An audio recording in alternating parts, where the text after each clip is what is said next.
बुधवार के दिन जब भी प्रदोष व्रत आता है तो उसे बुध प्रदोष के नाम से जाना जाता है। कहा जाता है कि प्रदोष व्रत के प्रभाव से व्यक्ति की सभी मनोकामनाएं पूरी होती हैं, साथ ही भगवान शिव और माता पार्वती का आशीर्वाद प्राप्त होता है। यदि आप प्रदोष व्रत करते हैं, बुध प्रदोष व्रत कथा का पाठ जरूर करें, वरना आपकी पूजा अधूरी रह सकती है। आइए जानते हैं बुध प्रदोष व्रत कथा। प्राचीन काल की कथा है। एक पुरुष का नया नया विवाह हुआ था।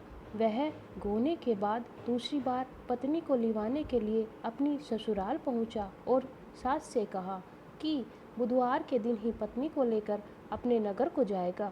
उस पुरुष के सास ससुर ने साले सालियों ने उसको बहुत समझाया कि बुधवार को पत्नी को विदा करा कर ले जाना शुभ नहीं है, लेकिन वह पुरुष अपनी जिद से टस से मस नहीं हुआ। विवश होकर सास ससुर को अपने जमाता और पुत्री को भारी मन से विदा करना पड़ा। पति पत्नी बैलगाड़ी में चले जा रहे थे।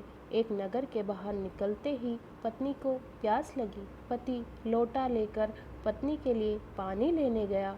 जब वह पानी लेकर लौटा तो उसके क्रोध और आश्चर्य की सीमा न रही, क्योंकि पत्नी किसी अन्य पुरुष के लाए लोटे से पानी पी पी कर हंसकर बतिया कर रही थी। क्रोध में आग बबूला होकर वह उस आदमी से झगड़ा करने लगा, मगर यह देखकर आश्चर्य की सीमा न रही कि उस पुरुष की शक्ल उस आदमी से हूबहू मिलती थी। हम शक्ल आदमियों को झगड़ते हुए देख जब काफ़ी देर हो गई तो वहां आने जाने वालों की भीड़ एकत्र हो गई। सिपाही भी आ गया। सिपाही ने स्त्री से पूछा कि इन दोनों में से तेरा आदमी कौन है, तो वह बेचारी असमंजस में पड़ गई, क्योंकि दोनों की शक्ल एक दूसरे से हूबहू मिलती थी। राह में अपनी पत्नी को इस तरह लुटा देखकर उस पुरुष की आंख भर आई। वह शंकर भगवान से प्रार्थना करने लगा कि हे भगवान, आप मेरी पत्नी की रक्षा करें। मुझसे बड़ी भूल हुई जो मैं बुधवार को पत्नी को विदा करा लाया। भविष्य में ऐसा अपराध कदापि नहीं करूँगा।